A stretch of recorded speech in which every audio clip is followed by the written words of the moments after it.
Media మిత్రులందరికీ నా నమస్కారం. ఈ రోజున నేను జేబీ గారు కలిసి మన సూరా సుధాకర్ రెడ్డి గారి క్లస్టర్ వార్డ్ 19, 20, 21లో ఇంటింటికి ప్రోగ్రాం చేస్తా అక్కడున్న సమస్యలను తెలుసుకొని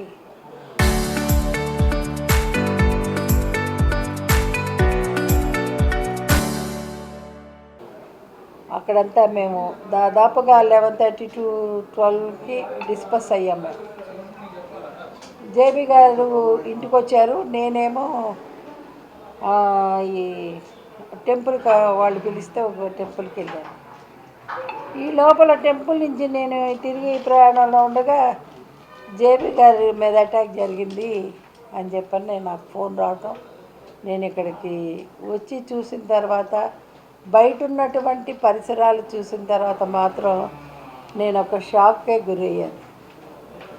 మన తిరుపతి, ఆ తిరుమల కలియుగ దైవం వెంకటేశ్వర స్వామి పాదాలు చెందుతున్నటువంటి ఈ తిరుపతి ప్రజలు ఎప్పుడు ఒక ప్రశాంతమైన వాతావరణాన్ని కోరుకుంటారు.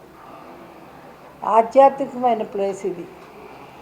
మొత్తం ప్రపంచంలో ఉన్నటువంటి యాత్రికులందరూ కూడా వస్తుంటారు స్వామిని గెలుచుకోవటానికి. ఇది ఒక దురుద్దేశంతో చేశారా, ఏ విధంగా చేశారా? ప్రోగ్రాం చూసుకొని ఇంటికి వచ్చే మనిషి మీద కత్తులు, కటారులు, పెట్రోలు, ఈ సంస్కృతి మన తిరుపతిలో ఎప్పుడైనా ఉందా అని నేను ప్రశ్నిస్తూ ఉన్నాను. ఎప్పుడూ లేనటువంటి ఈ కడప స్టైల్ రాజకీయాన్ని ఇక్కడ ఎందుకు తీసుకురావాలనుకుంటున్నారో వైసీపీ వాళ్ళు నాకు అర్థం కావట్లేదు. తిరుపతి ప్రజలు గమనించాల్సిన విషయం ఇదని చెప్పి నేను ప్రార్థిస్తూ ఉన్నాను.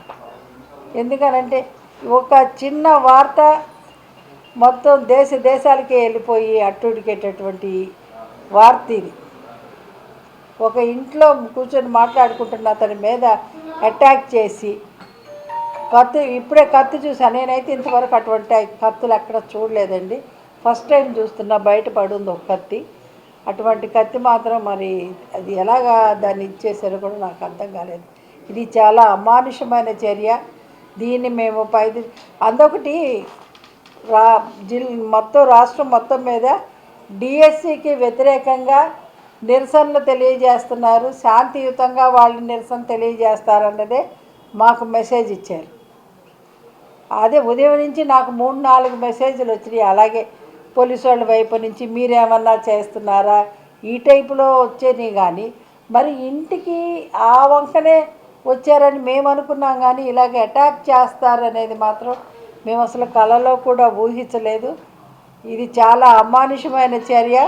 దీన్ని ఖచ్చితంగా దీని మీద యాక్షన్ తీసుకోవాలా. మేము పైన మా నాయకులకు కూడా తెలియజేస్తామని అని ఇది కరెక్ట్ కాదు. ఈ చెబుతున్న కొత్త సంస్కృతికి శ్రీకారం చుడుతున్నారు తిరుపతిలో. కిడ్నాపులు, లేకపోతే హత్యలు, ఈ రాడ్లతో దాడి చేయడాలు, కత్తులతో పెట్రోల్ తీసుకురావడం ఏంటండి, ఏంటి ఇది కరెక్ట్ కాదు. పోలీసుల వైఫల్యం ఏమనంటే పోలీసులు మేము అక్కడ కట్టుదిట్టగా ఏర్పాట్లు చూసుకుంటున్నాము, వాళ్ళు డిఎస్సి మీద చేస్తున్నారు అక్కడ అని చెప్పి వాళ్ళు అంటున్నారు. నేను కూడా ఎస్పీ గారితో మాట్లాడాను. ఆయన తిరుమలలో మీటింగ్లో ఉన్నానమ్మా, నేను దిగుతున్నాను, వచ్చి నేను తప్పకుండా దీని మీద తగిన చర్య తీసుకుంటానని ఆయన హామీ కూడా ఇవ్వటం జరిగింది. ఖచ్చితంగా దీన్ని మాత్రము యాక్షన్ తీసుకోవాల్సిందే. మేము పైకి కూడా తీసుకొని చెప్తాం. వాళ్ళ నైజం ఏంటో మీకు అర్థమవుతుంది మీకు అందరికీ. ఎందుకంటే నాకన్నా మీకే ఎక్కువ తిరుపతి ప్రజల గురించి ఒక అవగాహన ఉంది. అటు ఎప్పుడు లేని విధంగా రాజకీయాల్లో ఇటువంటి దానికి శ్రీకారం చుట్టడం అనేది చాలా దారుణం. వాళ్ళకి ఏంటంటే ఒకలాగా అభద్రతా భావం ఏర్పడిందని నేను అనుకుంటున్నాను. రోజు రోజుకి ఏదో ఒక ఇష్యూలు రావడము, మేమేమో అభివృద్ధి అంటే మేము ముందుకు వెళ్తున్నాము, మేము మిగతా ఏం పట్టించుకోవట్లేదు, శుభ్రంగా ఉద్యోగాలు చేసుకుంటాను. డిఎస్సి మీద వాళ్ళు ఏంటండి వంకలేనమ్మ డొంకుచుకుని వెళ్ళండి. ఒక్క టీచర్ అన్న కంప్లైంట్ ఇచ్చాడండి. ఈరోజు డిఎస్సి అంటే నీకు చేతకాల, జాబులు ఇవ్వడం చేతకాల, నిరుద్యోగ సమస్య తీర్చడం చేతకాల, అభివృద్ధి చేయడం చేతకాల, నీకు తెలిసిన ఎలా ఏంటి నేను రిపీటెడ్గా చెప్పాల్సి వస్తుంది ఏంటంటే అంత ఫేక్ పరిపాలన కదా మీది. సర్లో తేలిపోయినాయి 1,00,000 ఓట్లు దొంగ ఓట్లు అనేసి తర్వాత కల్తీ నెయ్యి, మళ్ళీ లడ్డు కేసు, మళ్ళీ ఏంటిది హుండీని ఎలాగ దొంగతనం చేయాలనేసి ఇవన్నీ మీరు సృష్టించినయే. ఆఖరికి గ్రూప్ 1 ఎగ్జామ్ను కూడా ఎక్కడో ఒక రిసార్ట్లో కూర్చొని దిద్ది అది వేరే క్వాలిఫైడ్ కానోళ్ళకి మీరు పోస్టులు ఇస్తే అది కోర్టు కూడా క్యాన్సిల్ చేసింది. మరి మీరు డిఎస్సి మీద కోర్టుకు వెళ్ళారు కదా, కోర్టు మిమ్మల్ని చివాట్లు పెట్టింది. మీరే చూసుకోండి. వాళ్ళు చేసే ఎన్ని అవకతవకలు వాళ్ళు ఏం చేయాలో అర్థం కాక ఈ రకంగా రోడ్ల మీద పడిపోయి ఉన్నారు.